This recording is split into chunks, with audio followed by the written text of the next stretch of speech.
how much intensity should I maintain over the winter? Is it Z2, all Z2 base building? When do I start doing intervals? When should I stop lifting? I think this is its own little cat 4 questions here. But you had made the comment to me, you're like, man, I'm already feeling stronger. This is really good. I wanted to highlight for people kind of what you've been doing, what I've been doing, what I have most athletes doing. It's not a magic thing to build aerobic fitness. It's the thing is actually doing it, because now somebody made a comment to me, hey, it's really hard to like this transition time. There's less daylight. He lives in a colder area. He's like, it sounds stupid, but the time to put on extra layers, which I don't think is stupid. It can add another 10, 15 minutes. And right now, when you're coming from summer to now, like your crop's packed away and you got to like get that in the system. And then the gym, like some people aren't used to going to the gym, or it's like, okay, if I have one or the other, do I do the gym or do I ride? So you've been kind of doing that. I wanted to ask you, and maybe we'll start with you first and then answer the other 4 questions. You've been lifting heavy. You've been doing some probably longer tempo stuff during the week than you were maybe used to before, and then even longer, like 90+% efforts on the weekend with long base miles. What do you think has been contributing to you feeling stronger? And is it we've seen the watts that you're putting out, really good watts. Is it an anecdotal feeling, or do you just feel stronger from looking at your files being like, man, this is good. Like I'm laying some solid foundation in October. And it's a different type of stress, like 90% riding, and sorry, I'm talking a lot right now, but there's a lot going on that like, I think a lot of people have gotten in this, like I'm either doing endurance, so it's 75%, but really people end up riding like 65, 70%, or they're doing like sweet spot workouts. So it's 95%. They forget about that middle ground, and that middle ground tempo is super beneficial. And people should look back at like the old Coggan chart of like the adaptations you make from that. But when you're doing it for 40 minutes, 60 minutes, it's not easy, but you're not killing yourself. It's a very interesting ride. So there's a lot in that. Let's get it. Jump in wherever you want with that. I think, there's a few factors as far as, riding in that zone you're describing, for it's a pretty big window, but, for me, let's just say it's 220 watts for a long time, that would be an endurance ride. Or like you said, if I'm getting up into tempo, it does feel, it feels easier. And there's a few reasons for that. I think for me, starting off by putting on or adding on those extra 5 pounds. So I'm at 150 versus 145. That does make a difference. Big time. For sure. And, so, then the lifting, and it's been hard to keep those 5 pounds on, believe it or not. I mean, I feel like I'm eating nonstop. And so did you lift all year last year, or have you just been resuming? Last year, I said, if I'm going to be working out, it's going to be on the bike. And so, because that was kind of the get back into it. And I didn't want to I knew I wasn't going to be top notch. So I wanted to build a huge base. And now that that's done, I want to put the strength back in. It's a different fatigue with the strength work. And it is like, I can get ravenous around food the day after lifting. If I lift and then go ride, it's just like, nom, nom, nom, nom, nom, nom, nom. And I'm like just smashed at night. By the time night comes, I mean, I wake up early, but like it's 7 o'clock and I'm like, all right, I'm going to bed at 8. Like, I can't wait to get in bed. It's a different tired for sure, but the benefit and how it feels on the pedals is incredible. Right. That's the thing. I mean, and I'm prioritizing it over the riding, which is the exact opposite of last year. Huge. I mean, that's why I've started to put, like, if there's an optional ride for people, that there are people that, they're choosing one or the other. So I'm like, go lift. And I will put in there like optional post ride, but it's like some people have to put, do not ride until you get the lifting done, because they're going to go ride and they'll just get tired, or they're like, well, I want to ride early and then lift later. And then after a couple of weeks of them not doing it, I'm like, okay, do you want to get better? Like, we need to switch this up. Yeah, it's interesting. One of those rides that you had me do, I think it was last week, which was tempo. It was 12-minute tempo with 10-second burst Yeah. three times. Hmm. After I had just really had a hard day or not a hard day, a hard workout right before going out, and I expected to just be, not feeling good, but I kind of described it as my legs felt totally opened up. I didn't even need to warm up. I got out and just, man, this feels great. So I did an interview with Grant Coons, and he's talking about Ashton Lambie will lift before like a trials race. And everyone has been, well, I shouldn't say everyone, people have been messaging me like, this is really weird. The days when I ride after lifting, I feel okay. If I lift and go ride the next morning, I am sore. And I don't, it's really that delayed onset muscle soreness, I guess, or just, I think a lot of his legs tightening up. You go to sleep and people wake up and they're like, ooh, I'm pretty tight.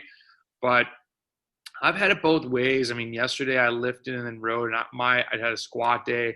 My glutes were just felt super tight. I got out there and I was like, this is gonna be tough. And I was doing the tempo burst, and just that little burst. It's just a little bit of like, okay, it's falling back into tempo, and you got to stay on the gas. It's not long, but it's a good challenge for right now. And I don't know, it definitely makes you bring your A game to focus on it. Whereas, traditionally people were like, it's the off season. And it kind of goes to the question of like just riding endurance was very old school. And we'll get to that. But I think having these even short intervals is really good. And it makes the time go by quicker. Like I go out, get warmed up, knock 30 minutes of tempo stuff out, and then it's almost time to go home. So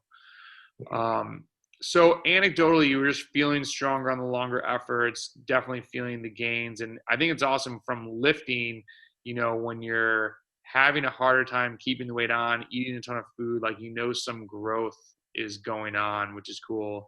And then it'll be good once we start kind of moving into the harder stuff and getting into like threshold work and the threshold bursts.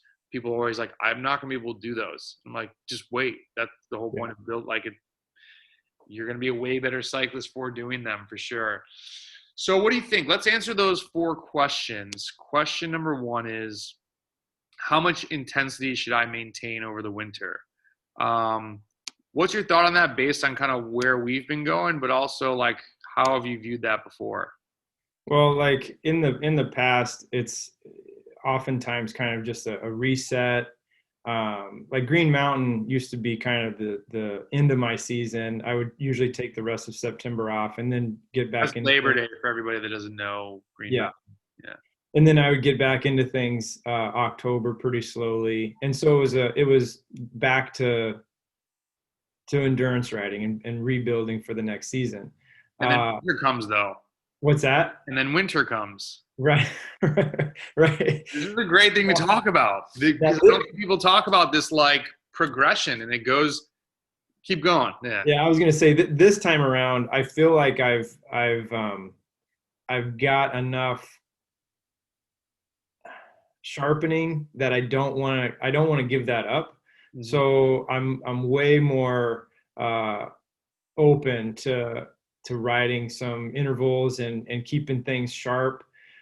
You can still do some base miles and rebuild the foundation, but I don't want to completely give up, the high end stuff. I just think it's unnecessary based on where I'm at right now. So I think the unnecessary is the key change. Like if this was 7 years ago, a lot of the guys that were putting information out there came from the older school, like Eddie B, I think the guy's Russian, or just a lot of like, you need to take 2 full weeks off the bike, which we now know is like if you did a grand tour, not if you're an amateur bike racer. And I think part of that was keeping people's mental freshness, which is important.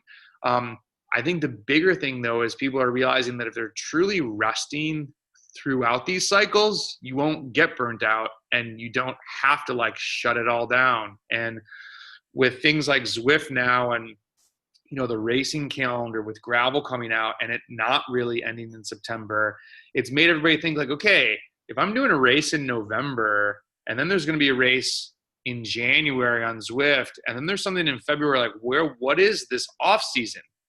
There is no off season. There doesn't have to be an off season, but yes, it forces you to sit down and think of like the cycles of your season, where I was kind of nervous when I did the tour in New Zealand last year in November. And I'm like, well, I'm going to have to train for this. And how do I then readjust? Like now my base is going to be all messed up. And it was just, I went back to doing what I'm doing now, like first 2 months of like foundation work. Tempo work is still, it's a harder base, but to do those intervals in the middle of the week and kind of stay sharp, you're not going to get burnt out and crush yourself and overtrain as long as you're resting. Like people like 5-day rest week. I'm like, yes, 5 days, like come back to 0 TSB, come back and recover. But I think the intensity for people that are out there and wondering, like my screen just got like really dark, it seems like. Because you actually have sunshine where you are. I guess so. Sun in 2 weeks. Yes. If you're doing Zwift races and stuff, you know, I think you need to ask yourself, are you racing Zwift or are you just doing Zwift races? There's a difference. Like there's guys like Wally, Tanner Ward, people that were doing the trials. There's a whole like pro series. If you're racing, race knowing that if you want to go do like a spring campaign, you probably in January or February want to tone it back for a month, do some base stuff, and then you can ramp it back up again.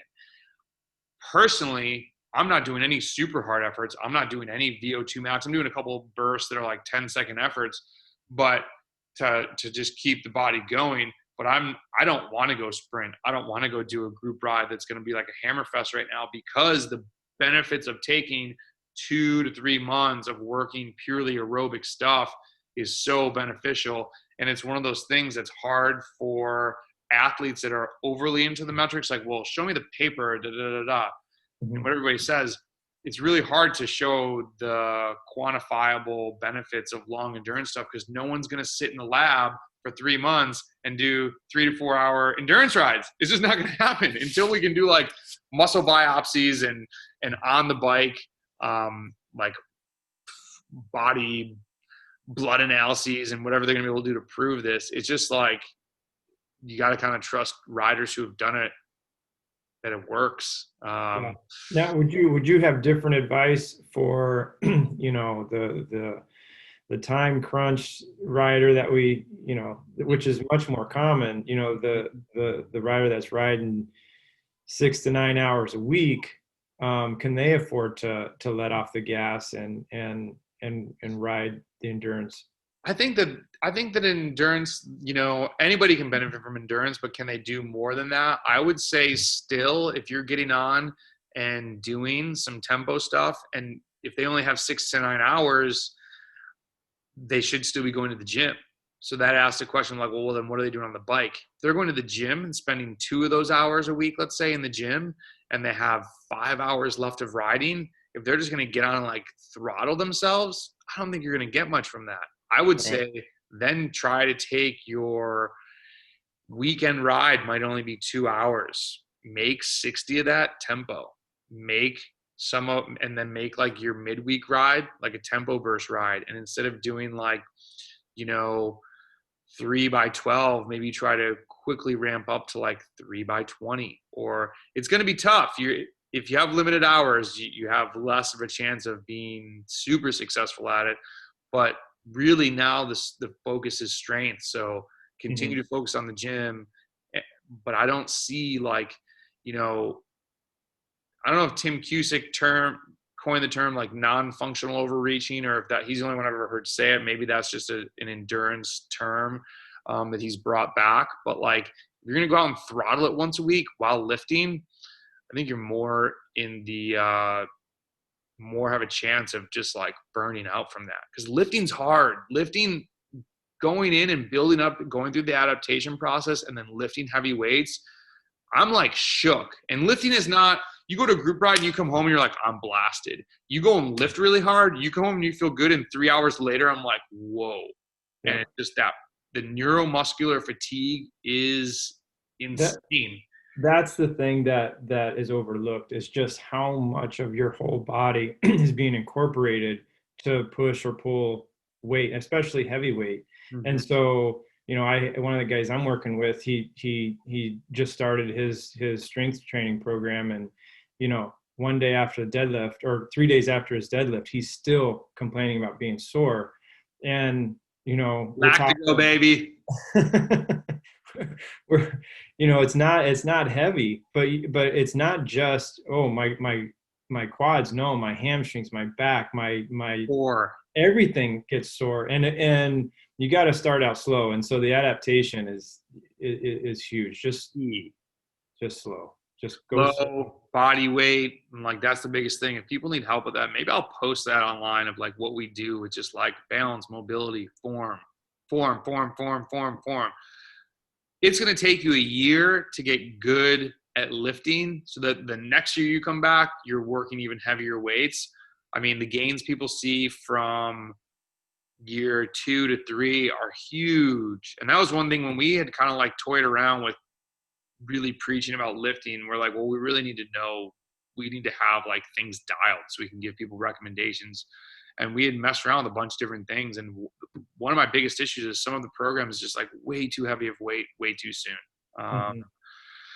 and that's what really shied me away from it before I like looked in and tried to start educating myself. That's what I had been taught. And it was like, it was 1 week and then you're going in and trying to set like a 1 rep max. And I was like, this Yeah, seems really dangerous. I yeah, don't like this. But the full body, when people watch and understand, like when, for those people that haven't deadlift before, when you go in and like your proper form is you're like loading the bar, you're like lifting from what they call heavy hands. Like you start the motion almost, and then you do the motion. And when you like start that motion, like engage everything, it is like, okay, it is game time. And it is, I mean, it sounds so broy, but that yeah, full body like shred is insane. yeah. But yeah, lactigo for the pre, lactigo for the post, lactic bath, as Patrick said. It is. We joked with the guys. We were on with two of the scientists behind this, and one of them has worked with athletes with lactigo, like in the Olympics and everything. And we're like, we got to take a bath of this. He's like, yeah, the Olympics, that actually happened. And I was like, No what? And he's like, way. yeah, track and field, that was weird trying to dip people in. And he's like, it really, when they went from, where were they in 2016, Rio or something, I think, they shortened the heat time between heats. So he's like, we used to have an hour and a half. So the athlete would come off, have a second to chill. I wanted to get it all back on them an hour again before the next heat.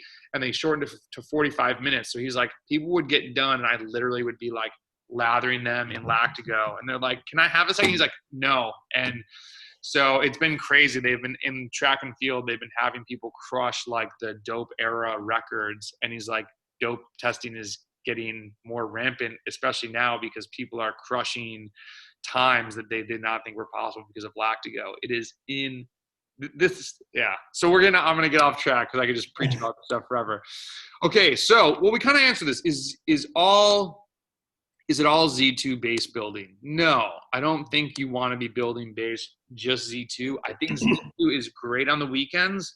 I think that you want to focus more on that than do one day where you have like a longer tempo interval. Have the other day a chill endurance ride. You can even ride 65% if you want. I try and focus higher because I'm targeting more, getting really good at higher workloads, like putting out more KJs than I've done before.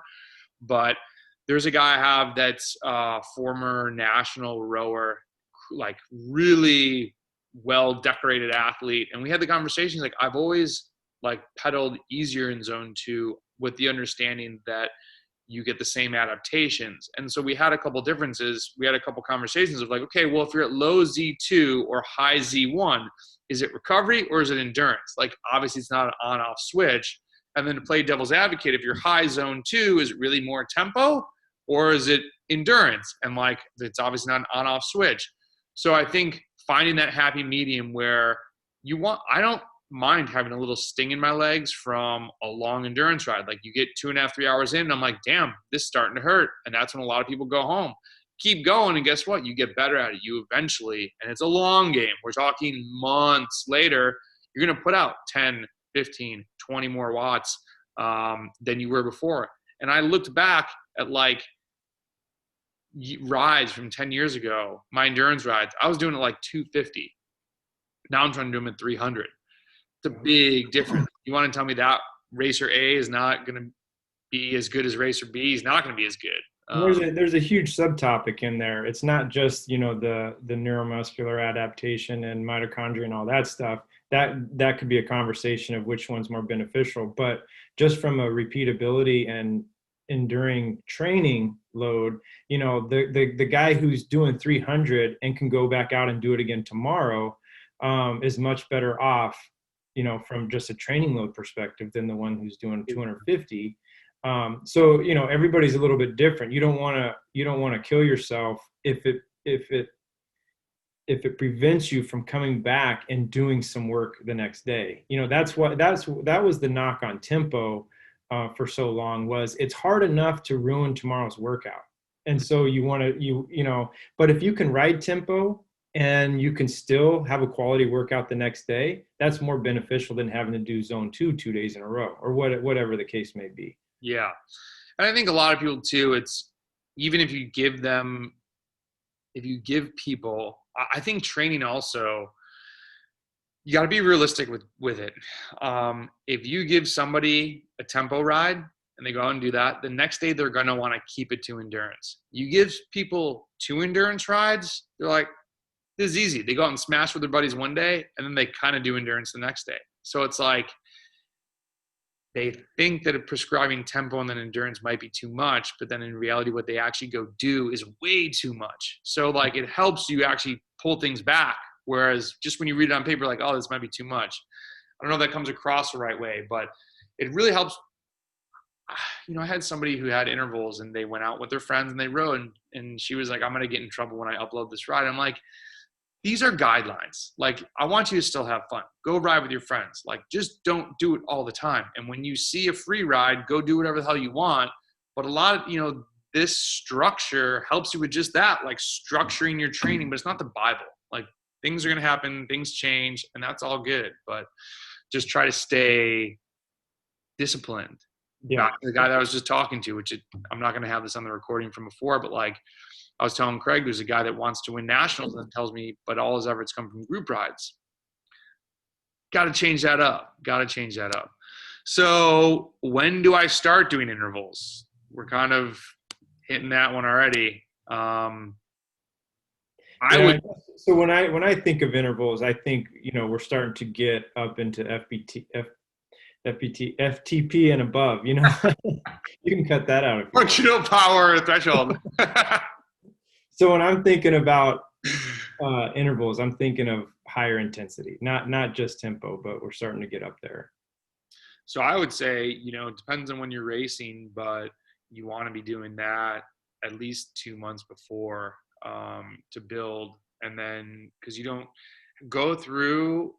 build up to where you're able to, you know, you're doing your tempo stuff. You're going to do one block of sweet spot stuff and bursts. And then you're into FTP stuff, because then you want to be able to cycle back and do some VO2 max. It doesn't have to be a full on block, but you want to do that 6 weeks before you're towing the line of a race, when, you know, people used to say you don't want to be a January superstar, which I agree with. You don't want to peak too early. That doesn't mean you're not doing hard efforts and hard intervals. Like, I don't want to show up to the race line having that be my first interval. And I've done that before when I was looking down the road towards a July race or August race. What I learned for myself, and I'm an N of 1, but I'm also, you know, interacting with a lot of people, that when you go to the first race and you get your face kicked in, I don't care if you know that your goal is way down the line. Like, it's not that fun. It's just not a good, like, mental motivator. Your litmus test is really screwed up with, like, what you've done all winter. You don't need to be ripping, but it's good to have some efforts in the legs so that everyone else isn't dictating when you're going hard that race. And so I would say, you know, if someone's going to start racing in April, you're in the Northeast, by end of February, so that you could go do some training races maybe in March, and those could be your first efforts if you want. But yeah, so I think, what's your thoughts on that? Yeah, that being up here, you don't really the weather is so unpredictable. I mean, you're getting into April. I mean, you're still getting snow sometimes. So, um, I think I'm fortunate and I'm willing to and able to travel a little bit. This coming spring, I can go south and find a March or even a February race or whatever if that's something that we think I need. But yeah, you don't need to be at your best peak right out of the gun. I mean, there is time, but that being said, like it never feels good to get clobbered your first race, no matter what your perspective is. Yeah. The last question, when do I stop lifting? You jump in. So, I mean, I'm thinking, um, I'm getting in there 4 days a week right now. Woo! Two lower, two upper, Mm. a heavy and a light. And, light not meaning easy. It's more of um, the smaller, Tertiary, endless like, balance and that sort of thing. Um, and I plan on running that through until the volume of on the bike training dictates that I need to make a choice. I have to there's a give and take. Right now, if I have the time and I'm recovering okay, I plan on being in the gym. Uh, once the biking stuff ramps up and I'm either too tired to execute what I need to, or there's just not enough hours in the day, then I'll just start cutting it back. hmm yeah. And I think for last year, I lifted twice a week all year, except for race weeks. I would go one time a week, and I was lifting the week of a race. Um, which there was only a few races this year for me to experiment with, but it worked well. And once I stopped lifting, I definitely feel less strength, and I definitely feel it less in the hard neuromuscular efforts, but even on trying to crank out a 30-minute effort, like when you've been lifting, there's another gear in there. And it is like, there's no doubt in it. That's what everybody says when they come out of the gym. Man, Mhm. I can just churn over the gear, and then people stop lifting. And teammate on DNA, Pablo, he's a coach, and he's in the gym all year long, and he doesn't do, I don't think, as heavy of stuff. He does more like mid weight and more reps. I had been doing just one heavy day, and supposedly from talking to people that are more lifters, you can keep gains by lifting 1 to 2 times a month. So you're keeping your strength gain without crushing yourself, making it unable to ride on the bike. Yeah. So I wouldn't necessarily look to be increasing weight, but maintaining it, and just keeping the form and that connection, so that when you come back at the end of the year, or when there's a lull in racing, you can pick it back up. You're not like restarting learning the movements all over again. So And that's what you just described there as a maintenance. Once you get into the season, and this is true of any athlete. I mean, these NFL guys, yeah, they're lifting during the season, but they're not putting on pounds. They're just trying to maintain. It's such a demanding sport, as all of them are. You put all of your strength training in the preseason, and then you hope to maintain once you're in season. And that's true of cyclists. That's true of football players, at basketball, everything. You're not adding weight during the season. It's impossible. You're just doing too much aerobic activity. hmm so I think that gives people, though, a good sense of, when you stop, you never, like, it's always, Right. you always start, you never stop. The focus changes, though. The focus changes. Exactly. Yes. Yeah. And I So, gotta say, it's easy. It's a little easier for me now to get 4 workouts in during a week, because I can have my cup of coffee and literally walk downstairs. I'm in my gym. that's amazing. Home gyms. If you have the home gym, that Yeah. is, so cool. Yeah. I'm going to the Y, doing 2 heavy days. And then if it gets cold, I might add a third, the lighter day, or no, excuse me, 3 days. I'm doing Tuesday, Thursday, Saturday. And then if it got cold, I would maybe add a day, but I kind of like the day off in between. If I added another day, I would just start to like cycle the days around: Tuesday, Thursday, Saturday, then Monday, Wednesday. But I've been kind of enjoying experimenting with this lift and then do the intervals. So Tuesday, Thursday, and then Wednesday is just like a longer endurance ride. So it's been good so far. The strength gains have been huge. And again, plug, lactigo full body, insane. I'm embarrassed to tell you how many push-ups I used to be able to do, but I've doubled that literally by putting this stuff on. And I can't even, I was in the gym like, can't believe I'm still going. It makes me a little, like they have on the bottle now, do not overtrain. So I actually I was like, maybe I should just back off so I don't wreck my shoulder. But you're getting too huge. You're getting too huge. I know. All right. On that note, you got anything else for the people?